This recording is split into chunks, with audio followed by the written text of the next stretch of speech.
Събитието тази вечер беше 6-те награди на Digital Stars, конкурс за най-добри млади дигитални маркетолози на България. И тази вечер имахме възможност да наградим цели 8 души в 9 категории. Именно благодарение на Digital Stars той дава възможност да отличи млади хора и в същото време вече започват да имат доста добри успехи в техните сфери. Как се чувствате след тази вечер? Страхотно. Отличието смятаме, че е доста престижно, освен за нас като специалисти, така и за целия екип, понеже нищо не се случва само с един човек, а се случва с много работа, с много хора и екипност най-вече.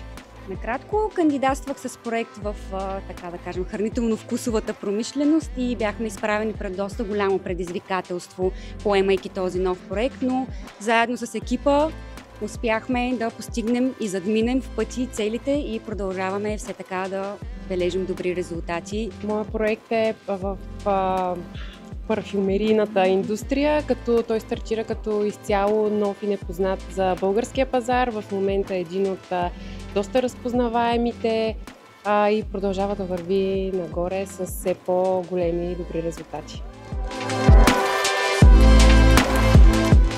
Аз съм Денислава Шишкова, тази годишният победител в 2 категории на Digital Stars в креатив и бизнес стратегии и маркетинг.